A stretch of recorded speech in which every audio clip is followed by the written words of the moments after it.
Hello aspirant, welcome back to our YouTube channel Sarkari update point. So दोस्तों, एक और ज़बरदस्त सरकारी भर्ती आ चुकी है बिहार लोक सेवा आयोग यानी बीपीएससी की तरफ से, जिसमें राजकीय आयुर्वेदिक कॉलेज और होम्योपैथी कॉलेजों में असिस्टेंट प्रोफेसर यानी कि सहायक आचार्य की पदों पर बड़ी बहाली का नोटिफिकेशन जारी किया गया है। इस भर्ती में कुल 88 पद निकाले गए हैं, जिसमें विभिन्न विषयों जैसे कि काय चिकित्सा, शल्य तंत्र, पंचकर्म, स्वास्थ्य संहिता एवं रचना शारीरी शामिल है। और सबसे बड़ी बात, इस भर्ती में महिलाओं को 35% का रिलैक्सेशन देखने को मिलता है दोस्तों, जो एक बड़ा मौका बनता है बिहार की बेटियों के लिए। आवेदन ऑनलाइन लिए जाएंगे और इसकी पूरा डिटेल आज की इस वीडियो में हम स्टेप बाय स्टेप जानेंगे, जैसे कि कौन कर सकता है आवेदन, क्या योग्यता रहने वाली है, कितनी सैलरी मिलेगी, कौन कौन से विषयों में कितनी सीटें रहने वाली और सबसे ज़रूरी तैयारी आपको कैसे करनी है। और हाँ, अगर आप भी चाहते हैं कि आपके पास बिहार की हर सरकारी भर्ती की जानकारी सबसे पहले आए तो अभी इस वक्त चैनल को सब्सक्राइब कर दीजिए और वीडियो को लाइक कर देना। तो चलिए बिना देरी किए शुरू करते हैं आज की ये बहुत ही जरूरी और शानदार वीडियो को। सो दोस्तों, जैसा कि आप लोग स्क्रीन पे देख रहे होंगे, अगर मैं बात करूं पे बैंड की तो आपको इसमें सैलरी 15,600 से लेकर के 39,100 रहने वाली है, जिसका अगर ग्रेड पे की बात करें तो आपको 66 से ग्रेड पे रहने वाली है, जिसका अगर लेवल देखें तो लेवल 11 के रहने वाली, तथा अन्य अनुमान्य भत्ता सहित समय समय पर दे अनुमान्य अन्य भत्ते भी इसमें रहते हैं। अब बात करते हैं दोस्तों अनिवार्य योग्यता की, तो इसमें किसी भी मान्यता प्राप्त विश्वविद्यालय से BAMS डिग्री यानी कि bachelor of Ayurvedic medicine and surgery, जो भारतीय चिकित्सा केंद्रीय परिषद, भारतीय चिकित्सा पद्धति राष्ट्रीय आयोग के अनुसूची में जो सम्मिलित होंगे उनके द्वारा आपके पास यह डिग्री होनी चाहिए। इसके बाद संबंधित विषय में स्नातकोत्तर उपाधि योग्यता हो, जो भारतीय चिकित्सा केंद्रीय परिषद, भारतीय चिकित्सा पद्धति राष्ट्रीय आयोग के अनुसूची में शामिल होनी चाहिए और अनिवार्य इंटर्नशिप परीक्षण भी प्राप्त होना चाहिए। आगे देखते हैं दोस्तों, तो अगर बात कर लेता हूं मैं उम्र सीमा की, तो उम्र सीमा में साफ तौर पे कहा गया है कि 1/8/2025 को न्यूनतम उम्र आपकी 27 वर्ष होनी चाहिए और अधिकतम अनारक्षित वर्गों के लिए 45 ईयर्स का आपको यहाँ पे देखने को मिलता है और पिछड़ा वर्ग और अति पिछड़ा वर्ग के लिए इसमें 48 ईयर्स का आपको देखने को मिलता है एज। जबकि महिला को देखेगा अनारक्षित वर्ग की, अगर वह चाहे पिछड़ा वर्ग की हो या फिर अति पिछड़ा वर्ग के लिए, तो आपको 48 वर्ष का इसमें टाइम दिया जाता है, तथा अनुसूचित जाति एवं अनुसूचित जनजाति के लिए 50 वर्षों का टाइम दिया गया है। बिहार राज्य आयुष चिकित्सा सेवा में कार्यरत चिकित्सा के लिए अधिकतम उम्र सीमा 50 वर्ष की रहनी चाहिए और बिहार में राज्य आयुष चिकित्सा सेवा में कार्यरत चिकित्सक संबंधी प्रमाण पत्र अधिकतम उम्र सीमा में लाभ हेतु जमा करना अनिवार्य होगा। तत्संबंधी विहित प्रपत्र आयोग के वेबसाइट पर आपको उपलब्ध होंगे। यानी कि अगर आपको इसमें एज रिलैक्सेशन लेना है, तो जो आपने बिहार राज्य के आयुष चिकित्सा पदों में अपने अगर सेवा दिया है यानी कि वर्क किया है, तो आप इसमें अगर सर्टिफिकेट लगाना चाहे एज को अगर लेकर के, तो आप लगा सकते हैं।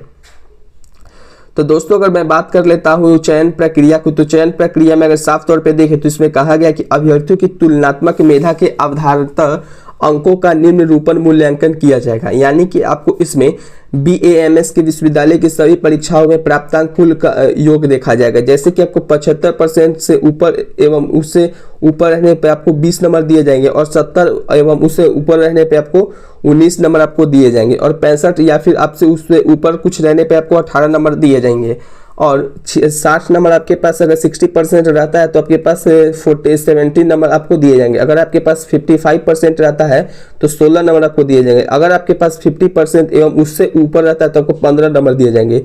आयुर्वेदिक के स्नातकोत्तर उपाधि के लिए आपको 10 अंक एक्स्ट्रा दिए जाएंगे और सरकारी शैक्षणिक क्षेत्र में संविदा नियुक्त के आलोक में कार्य अनुभव प्रति वर्ष 2 अंक यानी कि अधिकतम 10 अंक आपको मिल देंगे। यानी कि अगर आपने 1 साल वर्क किया तो आपको उसके लिए 2 अंक दिए जाएंगे। अगर आपने 5 साल वर्क किया तो आपको अधिकतम 10 अंक आपको इसमें देखने को मिलता है, यानी कि आपको यह एक्स्ट्रा मिलेगा। तत्संबंधी कार्य अनुभव प्रमाण पत्र का विहित प्रपत्र आयोग की वेबसाइट पर उपलब्ध रहेगा। यानी कि साक्षात्कार मान्यता प्राप्त जर्नल्स के मुख्य लेखक के रूप में मूल्य प्रकाशन के लिए किसी अभ्यर्थी को किसी प्रकाशन का मूल लेखक तभी माना जाए जब वह किसी विशेष के प्राध्यापक विद्यालय या जिसके अधीन उस पर तैयारी किया हो। इस आशय का प्रमाण पत्र आपको होनी चाहिए, तब आपको पास 6 अंक या फिर 4 अंक का प्रत्येक प्रकाशन के लिए आपको मिलेगा। अब बात कर लेते हैं दोस्तों आरक्षण की, तो अगर बिहार में अगर यह आया है BPSC फॉर्म तो इसमें आरक्षण जरूर आपको मिलेगा। तो ऑनलाइन आवेदन पत्र में इंगित कॉलम में आरक्षण का दावा नहीं करने पर आपको परीक्षा किसी भी स्तर चरण में आरक्षण का लाभ नहीं मिलेगा। तो दोस्तों इसमें साफ तौर पे कहा गया कि अगर आपको एससी या आप एससी हो या फिर अगर एसटी हो या ओबीसी कैंडिडेट हो या फिर आप कोई भी अगर कास्ट के हो, तो आपको अगर इसमें अगर एज रिलैक्सेशन लेना है या फिर आपको इसमें आरक्षण लेना है तो आपको इसका सर्टिफिकेट लगाना पड़ेगा बिहार लेवल पे, तभी आप इसमें आरक्षण ले सकते हैं, वरना आपको आरक्षण नहीं मिलेगा।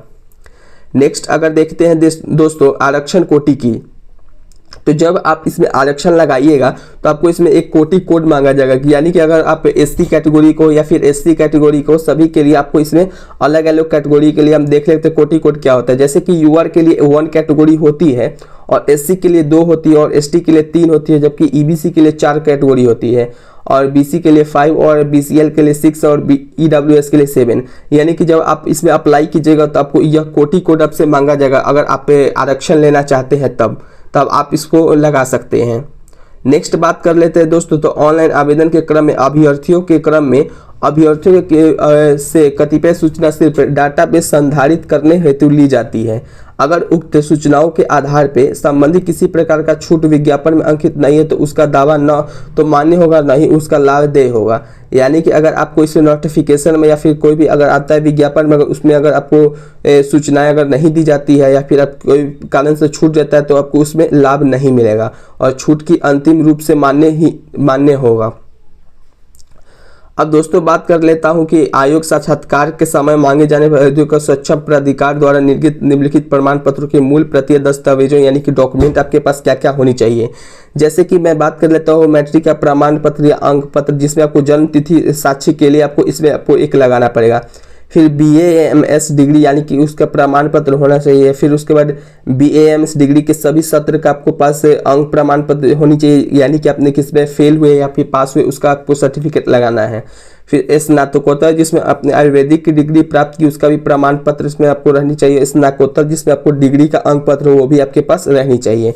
अब बात कर लेता हूँ कि अभ्यर्थी जिस संस्थान से BA/MS एवं MD/MS उत्तीर्ण हुए हो उस संस्थान विश्वविद्यालय के भारतीय चिकित्सा केंद्रीय परिषद नई दिल्ली के द्वारा आपको अनुसूची में सम्मिलित होनी चाहिए। नेक्स्ट बात कर लेता हूं दोस्तों, अब दोस्तों बात कर लेता हूँ शुल्क के बारे में, यानी कि कितना इसमें आपको अप्लाई करने का फीस लगने वाली है। तो सामान्य अभ्यर्थियों के लिए 100 रुपये आपको देखने को मिलता है, जबकि अगर ST/ST की बात करें तो आपको इसमें 25 रुपया लगता है। जी हाँ दोस्तों, आपने सही सुना, केवल और केवल आपको इसमें 25 रुपया देखने को मिलेंगे। यानी कि अगर आपके पास 25 रुपया है तो आप गवर्नमेंट जॉब का ये फॉर्म अप्लाई कर सकते हैं। आपने बिल्कुल सही सुना दोस्तों, सिर्फ 25 रुपया लगने वाली ST/ST कैटेगरी के लिए। और जो बिहार राज्य के स्थायी निवासी सभी आरक्षित एवं आरक्षित वर्ग की जो महिला है उनके लिए भी आपको 25 रुपया देखने को मिलता है। यानी कि आप 25 रुपया में आप गवर्नमेंट जॉब ले सकते हैं। अब बात करता हूँ दिव्यांगों की, जिसके पास 40% है, 40% का दिव्यांग है, उसके लिए भी आपको 25 रुपया देखने को मिलता है। और अन्य उम्मीदवार जो कि किसी भी कैटेगरी के हो उनके लिए आपको 100 रुपया देखने को मिलता है। अभ्यर्थियों को उपयुक्त परीक्षा शुल्क के अतिरिक्त विभिन्न बैंकों द्वारा निर्धारित चार्ज भी इसमें देना पड़ेगा, जिसमें से आपको अगर बायोमेट्रिक फीस के बारे में बात करें तो 200 रुपये आपको देखने को मिलेगा बायोमेट्रिक फीस। अब बात करते हैं दोस्तों ऑनलाइन आवेदन पत्र भरने की तिथि के बारे में। तो जैसा कि आपने देखा, पहले ही मैंने बता चुका था कि 15/7/2025 से आपको अप्लाई होने का डेट स्टार्ट होगा और ऑनलाइन आवेदन का अंतिम तिथि जो है 8/8/2025 को आपको खत्म हो जाएगी। यानी कि 15 तारीख से आपका फॉर्म फिलअप स्टार्ट होगा 15 जुलाई 2025 से, और 8 अगस्त 2025 तक आपको इसमें लास्ट डेट है। तो आप इसमें डेट को देख करके आप ध्यान से देखिएगा और इसमें अप्लाई करने के बाद मुझे एक बार जरूर कंफर्म करिएगा कि आपको इसमें अप्लाई किए कि नहीं। अब मैं बात कर लेता हूँ ऑनलाइन आवेदन की प्रक्रिया की। तो आपको सबसे पहले OTR करना पड़ेगा, यानी कि 1 टाइम रजिस्ट्रेशन आपको करना पड़ेगा। उसके बाद आप BPSC की ऑफिशियल वेबसाइट पे जा करके आप इसको फॉर्म फिलअप कर सकते हैं। फिर उसके बाद अदर इन्फॉर्मेशन में देखिए, फिर क्वालिफिकेशन इन्फॉर्मेशन में तो सबसे पहले इसमें कहा गया है कि आपको एक फोटो होनी चाहिए जिसमें आपको हस्ताक्षर एवं प्रोफाइल लॉक। इस चरण में आवेदक को एक वेब कैमरा की आवश्यकता होगी जिससे वे अपना लाइव फोटो कैप्चर कर सकेंगे। सबसे इसमें मुश्किल क्या होती है कि लाइव फोटो कैप्चर नहीं होता है, आप ध्यान से कीजिएगा तो आप में आ जाएगा।